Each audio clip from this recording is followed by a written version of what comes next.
guys, Modz here, back with another video, and today I'm gonna cover some cool effects and masking tricks that you can apply to your projects in Vegas Pro. These tricks will make your videos look more professional and slick.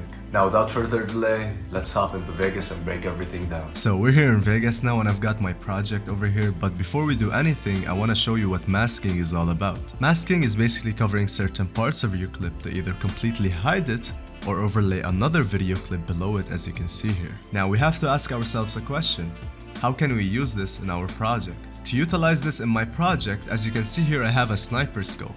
What I can essentially do is basically cut around this sniper scope in order to add like a background blur to the scope. And now to do that, step one, let's go to our video track over here, right click on it and press duplicate track. So we have two video events here of the same video.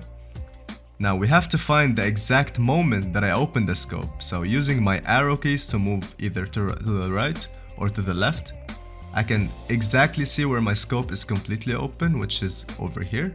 Now let's split the first video clip right here and delete this part. And now let's go to exactly where I shoot, so right here, and cut this part over here and delete it. So essentially I have two layers now of the same video clip, and one is only where I have my scope open. Now let me make this bigger so you can see it more. Now step two is to mask around the scope. Now let's go to this pan crop icon over here and click it on our top layer. Now make sure sync cursor is selected here and then go to mask and press the checkbox. And now we essentially need to keyframe the mask. So basically let's go to this first keyframe over here.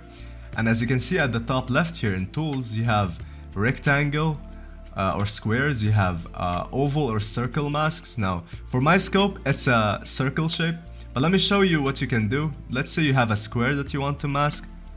So you can just select the square here and then hold and drag, and it will select certain aspects of your clip based on a square shape. And now you can adjust these points to make it bigger, smaller. You can do whatever you want with it. Now let me just reset this because we need a circle. So go to oval or circle mask creation tool and let's just draw a circle here. As you can see, it doesn't fit perfectly to our scope, so we need to adjust these points for it to be exactly on my scope. So you can hold these points and move them.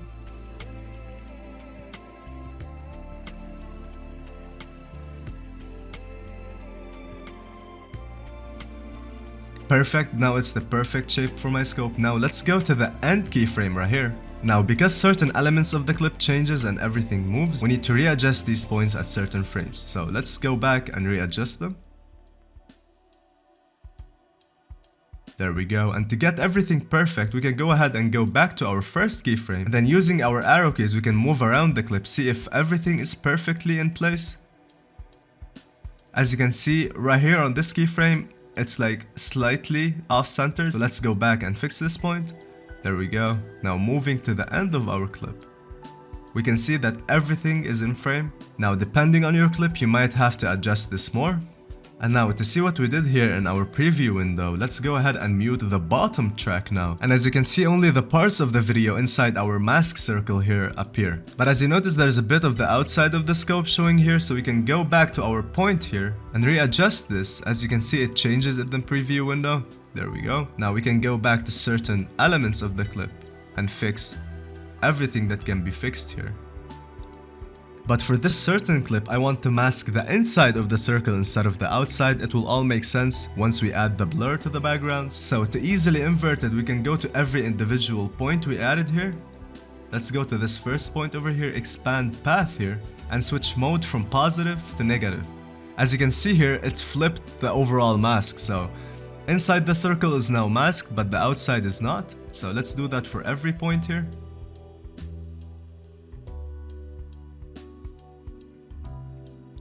Boom, simple as that. And now we can add some feather to our mask to smooth out the edges over here. So to do that, we can go back to our path window over here and feather type, switch it to either in, out, or both. Now I want to use in for this one, and for feather percentage, let me do like a 2% feather over here. There you go. If you notice, it smoothed out the borders of my scope here. Now let's do the same for the rest of the points here. So feather type in, feather percentage 2%, and finally for the last point. And now once we have everything set up, we're ready to close this window. And now we essentially have two layers in our clip. One is for the scope alone and one is for the outskirts of the scope in order to add the blur in. Now to add the blur we can go to video effects here and search up Gaussian blur. Now let's drag the default template to the upper layer here, and as you can see it applied the blur. Now let's just reduce this a bit to like 0.02 maybe on both vertical and horizontal. There you go. And to see the magic happen now, let's unmute this bottom track over here, and boom. As you can see, the blur is only applied to the background of the scope. And the reason for that is our clip now is essentially two separate clips. One only shows the scope and one only shows the background. As you can see here, you can mess with the mute button and see which is contributing to which. So our upper layer over here is only the blur to the background, and the bottom layer is the scope with everything. Now let's watch the full video and see how everything looks.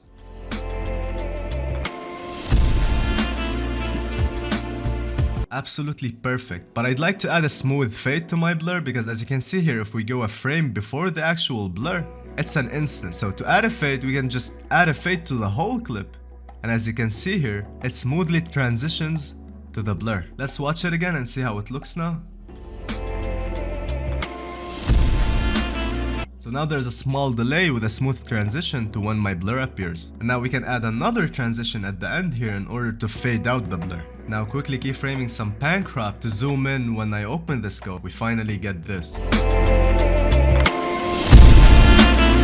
And that's how you can create stunning effects with masking in Vegas Pro. If you found this helpful, don't forget to like, subscribe, and stay tuned for more creative editing tips. See you in the next one.